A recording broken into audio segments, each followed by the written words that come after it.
Bonjour et bienvenue sur DigiSchool, je suis Yvan, votre professeur de mathématiques et ensemble aujourd'hui nous allons voir un exercice d'application sur le calcul de longueur à l'aide des formules de trigonométrie.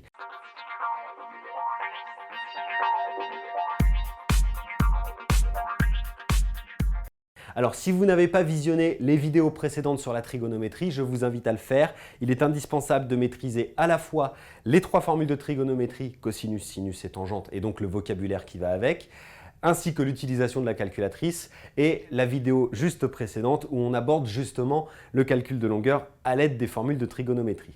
Voyons tout de suite cet exercice d'application. Dans cet exercice d'application, il est question d'un triangle IJK, rectangle en J, dont on vous donne la mesure d'un angle, la mesure d'un côté, et on vous demande de calculer la mesure des deux autres côtés du triangle rectangle. Je vous rappelle qu'il est indispensable pour calculer des mesures de côté dans un triangle rectangle à l'aide de la trigonométrie, de connaître au moins la mesure d'un angle et la mesure d'un côté. Ici, vous êtes face à un énoncé de géométrie qui est seulement écrit. Je vous conseille, lorsque vous vous retrouvez face à ce type d'énoncé, de commencer au moins au brouillon par faire un schéma à main levée et même sur votre copie de faire un dessin à la règle à l'équerre au propre qui ne respecte pas forcément les dimensions et les données de l'énoncé, ça on s'en fiche, mais pour pouvoir se représenter concrètement la situation qui est exposée ici. Donc je vais commencer pour cet exercice par dessiner le triangle IJK, ici je vais faire un dessin à main levée, le triangle IJK rectangle en J. Je vais ensuite reporter sur mon dessin à main levée, et ça c'est très important, les informations de l'énoncé, à savoir 7 cm pour IJ et 71 degrés pour IK, pour IKJ, pardon, pour l'angle IKJ. Ensuite, regardons la question qui nous est posée. Il nous faut ici calculer IK et JK. Je vous conseille, face à ce genre d'énoncé, c'est même plus qu'un conseil, je vous conseille de découper les choses et de faire les choses dans l'ordre. N'essayez pas de tout faire en même temps. On vous demande de calculer IK et JK. N'essayez pas de calculer IK et JK en même temps. De toute façon, vous n'y arriverez pas. Vous vous embrouillerez, vous vous emmêlerez les pinceaux et vous n'arriverez à rien. Il faut donc faire les choses séparément. Ici, nous allons donc commencer par calculer IK. Alors, je vous rappelle que dans la méthode que nous avons vue dans la vidéo précédente sur le calcul de longueur à l'aide de la trigonométrie, la première étape est d'identifier la formule que vous allez utiliser. Pour ça, il faut toujours se rappeler de la formule mnémotechnique K-SOTO-A qui nous permet de mémoriser les trois formules trigonométriques en un coup. Et ensuite, sur notre triangle, d'identifier ce que l'on connaît et ce que l'on cherche. Ici, nous parlons de l'angle IKJ et nous cherchons la longueur IK. Autrement dit, nous cherchons, IK étant le côté opposé à l'angle droit, nous cherchons la mesure de l'hypoténuse. Nous connaissons la longueur IJ, IJ c'est-à-dire par rapport à notre angle IKJ, le côté qui lui est opposé, et il y a le côté adjacent JK que nous allons noter pour l'instant, même si pour le moment il ne nous sert à rien. Ensuite, dans la formule mnémotechnique qui est au-dessus, nous allons souligner ce que nous connaissons et ce que nous cherchons. Ici, nous cherchons IK, c'est-à-dire l'hypoténuse, donc nous allons souligner l'hypoténuse, et nous connaissons le côté opposé IJ, donc nous allons souligner le côté opposé. Ensuite, je vous rappelle qu'il s'agit de choisir la formule pour laquelle vous avez souligné le plus de lettres, ici, c'est-à-dire la deuxième, la formule du sinus. Pour le calcul de IK, évidemment, pour le calcul de JK, ce ne sera pas la même chose. Une fois que vous avez identifié cette formule, nous allons commencer la rédaction de la solution de notre exercice. Pour ça, il faut commencer, tout comme dans le théorème de Pythagore, par rappeler le cadre dans lequel nous travaillons. Ici, nous travaillons dans le triangle IJK, rectangle en J.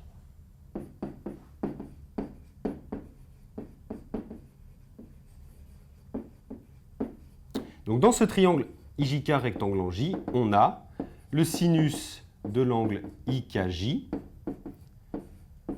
qui est égal au côté opposé, c'est-à-dire IJ, sur l'hypoténuse IK.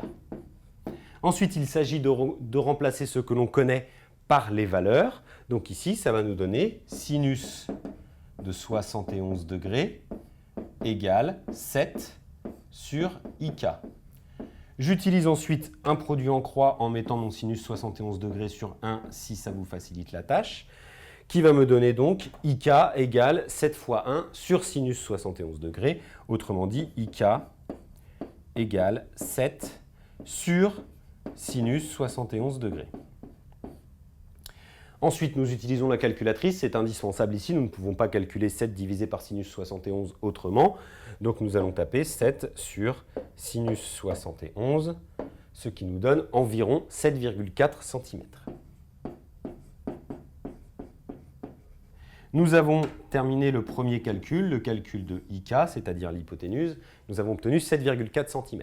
Si jamais chez vous, vous êtes en train de faire les calculs en même temps à la calculatrice et que vous n'obtenez pas le même résultat, il faut faire attention et vérifier que votre calculatrice est bien réglée en degrés. Si ce n'est pas le cas, si vous n'obtenez pas le même résultat, je vous invite à visionner la deuxième vidéo sur la trigonométrie, à savoir celle sur l'utilisation de la calculatrice en lien avec les relations trigonométriques, pour apprendre à régler votre calculatrice en degrés si ce n'est pas déjà fait. Ensuite, je vous invite également à vérifier toujours la cohérence de vos résultats. Ici, nous obtenons 7,4 cm pour l'hypoténuse. Il faut réfléchir, est-ce que ce résultat semble cohérent avec les données de l'exercice? L'hypoténuse étant le côté le plus long du triangle rectangle, il faut bien évidemment qu'il soit plus long que IJ. Ici, c'est bien le cas, donc pour le moment, nous n'avons en tout cas pas de résultat incohérent. Ça ne nous donne pas d'indication sur le fait que ce résultat soit vrai ou faux, mais en tout cas, il n'est pas incohérent avec ce qui précède. Ensuite, nous allons calculer JK. Alors, pour calculer JK, à partir de ce moment-là, deux méthodes s'offrent à vous. Soit le théorème de Pythagore, puisque maintenant vous connaissez deux longueurs, donc vous pouvez calculer la troisième, soit, encore une fois, les formules de trigonométrie. Ici, nous allons utiliser les formules de trigonométrie pour deux raisons. La première, c'est que nous sommes dans des exercices d'application sur ces formules trigonométriques, donc ça ne fait pas de mal d'en voir une de plus.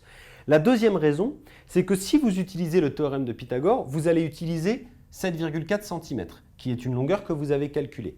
Il y a deux inconvénients à ça. Le premier, c'est que vous n'êtes pas sûr que 7,4 cm soit un résultat juste.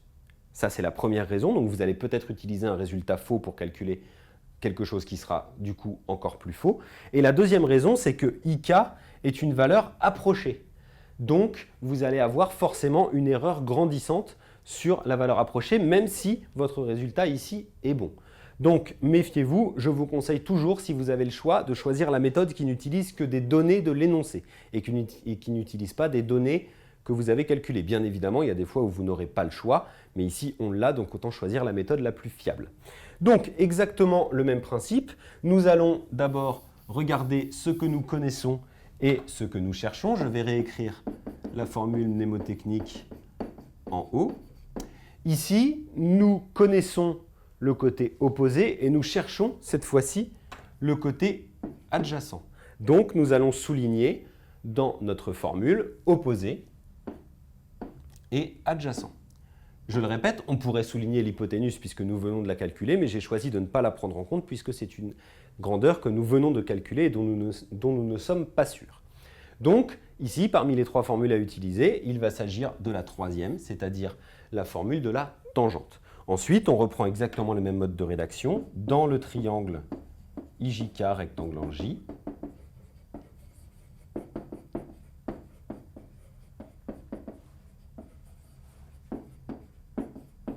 on a, donc ici, on va avoir cette fois-ci tangente de IKJ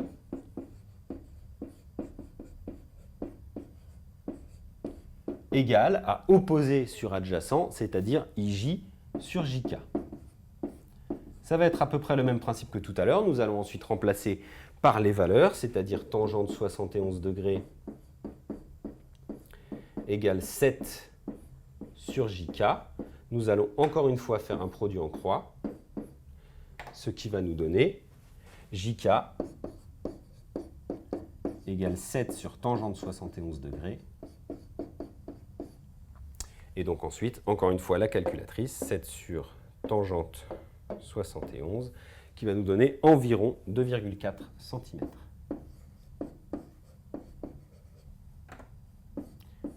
Nous avons donc obtenu notre deuxième valeur. Encore une fois, vérifions la cohérence des résultats. Il est indispensable que ce côté adjacent soit inférieur à la longueur de l'hypoténuse, ce qui est bien le cas. Donc en tout cas, nos résultats ne sont pas incohérents.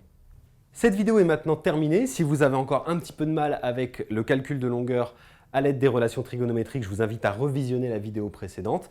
Et sinon, vous pouvez passer à la deuxième application, à savoir les calculs des mesures d'angle à l'aide des formules trigonométriques. Et moi, je vous dis à bientôt sur DigiSchool.